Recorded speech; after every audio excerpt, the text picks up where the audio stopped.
You're watching Toronto Sports Rush on the Bet Rivers Network. Welcome into the Toronto Sports Rush right here on the Bet Rivers Network. EJ Hradek here with my friend and colleague now at the NHL Network, Brian Boyle, former Toronto Maple Leaf, albeit for a short period of time amongst a couple different teams that Brian played with during his 871 games, I think, in the National Hockey League. So, Boiler, thanks for a few minutes today. Let's start there real quick. What was your time like? What do you remember about coming over to the Leafs I guess it was around the trade deadline, early on, a young Marner, young Matthews, young Nylander? What was that like? Yeah, I remember the trade happening, and then there was a couple days where I didn't have a home. It was a tough time for me because I didn't really want to.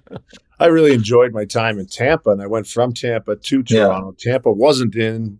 Toronto was in the playoffs, so it was a nice opportunity. But I had to go. I had to wait a day, and then I flew from Tampa to Dallas, Dallas to San Jose. And then, a whole bunch of hours later, I'm walking into the rink for a game, meeting my teammates. No sleep and not a lot of food. And that first game at the Shark Tank, when the Sharks were the old Sharks still, was that's one right. of the toughest games I've ever played. Yeah. Thornton, Marlowe, that group. Yeah. Oh, man. And in that building was crazy. So, and then the next day, Lou Lamoriello, the GM, was on the trip, and Babcock, we ran a meeting We were at a meeting in the hotel. We didn't go to the rink to skate because our next game was in LA, I believe, and got to know the guys a little bit in that day. Our meeting, we got carved apart pretty good. Hot start to the Toronto campaign. You mean Mike Babcock wasn't warm and gentle? Yeah, not particularly. I sort of got a pass, and I think that was probably fair from Babs, which I appreciated. But then we played. Then we played tennis or something, and it was a fun time. Those guys were a ton of energy. They were fun. They were, 18, 19 years old. Nylander, Marner, Matthews, and how good they were. I was blown away. We had three lines that played pretty much, 16 minutes a night, all of them. We had Tyler Bozak, James Van Riemsdyk, Nazem Kadri. You had Kadri, Bozak, and Matthews down the middle. Pretty good. Yeah, not bad. Pretty good. Which I was excited about, and they kept talking about how young they were, and I got a little frustrated with that because when we got to the playoffs, I think that we used that as a bit of a crutch the first two games. We could have won that series. Against the Washington Capitals, correct? Yeah, they have 5 overtime games in that series. We lost in 6. Wow. Yeah, I remember that being close, and I can remember at the end, I think Mike Babcock saying that somebody will be back, and as it turned out, Mike wasn't really back for that much longer, and things changed. And, we are where we are, many years later now with Marner gone to Vegas, Matthews and Nylander still on board. Of course, Naz Kadri, he was moved, eventually went to Colorado and won a Stanley Cup there with the Avalanche, now in Calgary. So it's kind of crazy how things unfold. But to get to the current Leafs right now, last year won the division, lost in 7 to Florida. It was kind of some odd games in there, but I thought on the whole a really good year for Craig Berube in his first year behind the bench. This year the start it's a little dicey. They're 3-1. So the record is okay, but they're playing a ton of home games right now. Of their first 21 games this season, Boiler, they'll play 15 games at home. They've got a home and home with the Sabres, who are feeling better about themselves after winning 3 of their last 4. So how do you see the Leafs right now in your mind as they move forward? It's a different group this year, obviously, without Marner. Yeah, it is. It's a different group, and I think they tried to, and we spoke about this sort of in the preseason stuff when we were on NHL Network, and I don't know if we did on First Shift at all, but I loved watching the Maple Leafs, and no one could really doubt their talent or question their talent, and that's just how they're constructed, and it doesn't take, you can't do one off season, revamp your whole team when you have talent like that. You can't even revamp your whole team when you're rebuilding and become something else. It takes a couple of years anyway. They have a good enough nucleus where you'd hope they can pick this up quickly, but it's still going to take some time. They essentially have a new third line. They have, I think Dakota Joshua's been through some stuff, and now he's been moved. And that's a guy that I was looking at, like, in March and April and May. That's a look that they don't have. And then Nick Waugh is a similar one where I was really excited about how that could sort of tilt things. I like the attitude of their back end. I kind of like – I love Morgan Riley. I love him as a person, as a teammate. I know he's probably criticized a lot, and that's what they do in Toronto with their with 1D men, and it's just how it goes. Well, listen, if you win the Stanley Cup, they probably stop, but they haven't done that yet. It's a tall ask. He's a good player. It is. That's right. It's hard to win. 32 teams, very difficult to win. So I always said I liked this team a little less in October and November. Mm-hmm. I like them a little more March, April, May, as just how they're constructed and what the game turns into. And I like last year. There's a lot of criticism on Austin Matthews last year for the season he had. He scored over 30 goals. And he was hurt. He missed time. And he played a different way. He was never a poor player. He was a great stick on puck. He's more physical now than he's ever been. He's added when they put the C on him. He's tried to become more of a 200-foot player. Added more attention to detail on his side of the red line, which I respect because you have to do things. He's not overly a vocal guy. He's leading by his actions. So I think that can be contagious. I think you have a high character guy in Tavares. I think you're going to let Willie do what Willie's doing. He's second in the league in points right now, and he's already had 2 media things with the coach and one maybe with the goalie too. So he's second in the league in points. Yeah. So I like their goaltending too. If we can get Woll back, hopefully everything's okay there. Stolarz, but you can tell that there's a lot of emotion going on through that room right now. They're taking it seriously. There's been some headlines. We'll see how they look back at this. My hope is that they look back on this in January and February and kind of laugh about it. Let me ask you about some of the headlines, and in particular, Anthony Stolarz, the goaltender, kind of calling out the team a little bit on a couple of fronts after an overtime loss to the Seattle Kraken last Saturday. You've been in a lot of locker rooms. You've been on different teams. What's the protocol for goalies speaking out? Is there a protocol? What did you make of his comments? You get one. All right. And then you handle it. It's hard. And I played with a high-profile goalie in Henrik, and he was outspoken to us in the room. Mm-hmm. But he was the hardest working, most competitive guy we had. Yeah. When he was demanding more from us, it's not like he wasn't going out there and doing it. Now, there were times where we were doing everything that we were, gifted to do. We were getting every ounce of our talent and will, and his frustration might have been just the fact that we lost because he just ultimately only wanted to win, and we always understood that. Now, Stoley's a great kid. He's a great guy. Yeah, he's got a contract with a little bit of term on it now. He's the guy. So he probably wants to be a leader and more vocal and say this is not acceptable and nip it in the bud. So I think the intention was there. And then I look at, obviously they had a conversation about it because they didn't play great against New Jersey the next game. Yeah. And he went out and stood in front of the cameras and the microphones and took the blame for that loss. Mm-hmm. And you can't blame him for that. There was a 4-on-1 for crying out loud that they gave up on Brendan Dillon's goal. Yeah, there was odd man rushes in the first. Maybe they did get to their game towards the end, and he let up a goal that maybe deflated them a little.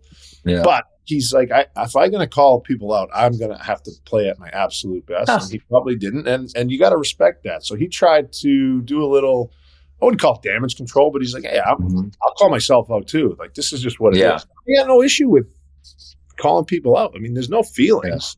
You're all pulling on the same rope trying to win. Yeah. Yeah. I think you just said it best, Brian, is that as long as you include yourself in any kind of criticism or commentary, I think most of the time the guys are okay with that. And also if you're someone that is working hard and trying to, make things happen. And by all accounts, that's the case with Anthony Stolarz. We've had him on here on the Toronto Sports Rush, and I've gotten to know Anthony. He's a New Jersey guy, and he's a terrific young guy. And I think, he does want to lead. I think that's what this is about, Ryan, is like he was been there a year. He had a really good year there. He signed a contract for another 3 years. I think he does want to be part of the leadership there. And, I think the fact that he was willing to take some of it on himself too is a good sign. But in the end, they just have to play better. They've gotten off to this kind of odd start, and I agree with you. I think they have the potential to be a much harder out in the spring in the playoffs, especially with a Florida team where we don't really know exactly how things are going to play out with injuries there. But they have to get there. Yeah. And, with 15 of the first 21 at home, you want to be piling up some wins, you would think. And here we are, 3-1. So I think that they're going to have to figure out the regular season, because it won't do us any good. It won't do them any good to be good in the spring if they don't get there. Well, and you have to think some of their top guns, Matthews for sure, and Nylander, and Matthew Nyes potentially. There's going to be guys playing Olympic hockey games. No question. Yeah. So it's not like, all right, we'll get to the break. I think those guys will come back. We kind of saw what happened after Four Nations last year with some of the stars in the league. Yeah. And how it's just unpredictable what's going to happen after the That's Olympics. right. But I'm with you. I think it's interesting. I think they'll find it. I think it's probably trying to take another step in sort of rewiring their DNA as a club. Yeah. The regular season matters probably a little less, but it still matters. It's still hard. You have to earn a playoff spot, right? Look at what's happening in their division. With Florida has a bunch of injuries, obviously. But what's going on down in Tampa? They're struggling. Ottawa's got some injuries. They're struggling. Meanwhile, Detroit has gotten off to a good start, albeit they lost to Buffalo on Wednesday night. Montreal's playing good hockey. So, I mean, it's kind of, we're early, right? We're not even out of October yet. And so a wise man once told me the good teams aren't as good as they're going to be early on in the season, and the bad teams aren't as bad as they're going to be. So Toronto's still trying to find it. But all that talk about they're going to be better in the playoffs doesn't mean anything if they don't get there. So, I think they will. But, also another factor here, Joseph Woll, who is supposed to be that kind of 1A, 1B with Anthony Stolarz. He is kind of, he's on a personal leave right now. He's been away for about a month. He has not been, being able to play with the team.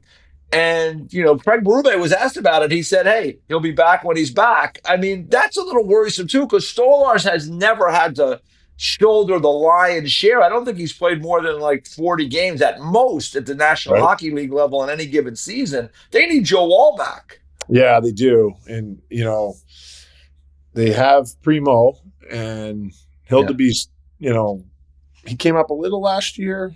Yeah. Who knows? Maybe they want him to cook a little bit with the Marlies. Primo. Yeah. But they need Woll, right? He was really the guy they thought would eventually be their starter. Right. And Stolarz played very well last year. They're a good duo, but with one or the other out, it stresses out that position. Yeah, it does. And Stolarz has had the injury stuff, and he's probably doing – and listen, that might be part of the reason why he had his that he had. He was getting run into all the time. Look at that. Probably tired of it. Right now. Yeah. I want to play. I don't want to get hurt because I just waltz right into my blue paint. Yeah, I hopefully – Joseph Woll can get over and get through and come out the other side of whatever he's dealing with, first and foremost. And however long that takes, then he's got to get in hockey shape. And then what are you getting when his first couple of games? How ready is he going to be? From the hockey perspective, it's less important, obviously.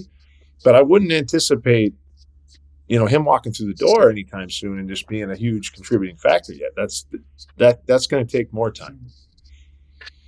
Also, they got a potential problem with Tanev getting dinged up in the game the other night. So, we're on injury watch with Tanev. He's another guy that's a vital player for this team. And he's someone else who has, he just plays such a hard game. He's not a kid anymore. He's into his mid-30s. He's had some hard miles on him. This is a guy they need. He impressed me with his skating when the trade rumors about him and where he was going to go, and Yeah. I just think he plays one way, right? And as you get older, you play that one way. You get injured, and sometimes the injuries take a little longer to come back from. And that's the part of getting older that people don't realize. The guys that get to play at a high level and they're 37, 38, 39 years old, they're really, really special just because of that. Yeah. Recovery time and the injury time. That is what slows you down. The drive doesn't. You can skate just as fast. You anticipate maybe a little better as you get older and smarter. This guy is putting himself in harm's way every shift he's on the ice. Yeah, and that's his DNA. You look at his teeth, for crying out loud. Like he'll get in front of anything. Yeah, he's so important to them because he's such a shutdown guy and he kills plays. And they want other defensemen to get up and make plays in the rush, and that's what you need, a good balance of both of those things. But you need the guy that kills the plays, and he's that guy. So as we move, to the end of October into early November, as I mentioned, they got all these home games. Buffalo home and home coming up over the weekend. You got Calgary, a home game. Calgary has really struggled this year. Yeah. Columbus on the second of a back-to-back. I assume that's going to be a tricky game because Columbus they're trying to get in the playoffs this year. Then they're at Philly, back home for Pittsburgh and Utah. I mean, these are games, Boiler, that, this team's got to mark. They've got to pile up some wins. As you look at that schedule, what do you make of it? Well, if you showed it to me like 2 weeks ago, I'd be like, you got to munch points right through. But yeah, like you said, Buffalo had such a bad start. They seem a bit more determined. I see Dahlin mixing it up and Tage Thompson coming in to his defense. Yeah. You didn't used to see that in Buffalo. They got a lot of talent. They got some skill. They do. And if they get some saves, they're a different team. Utah looks like a good team. They figured out how to win at home now. They were good on the road last year. We'll see with that. Pittsburgh, like Justin Brazeau scoring every game. This guy's out of his mind. I know. That second line with Malkin and Mantha's the biggest line cooking right now in hockey. So, Philly's interesting because looks like Talk's doing some things there. What are you going to get? Some games they'll look one way. It's tough to prepare for teams like that. You don't know what kind of game it's going to be.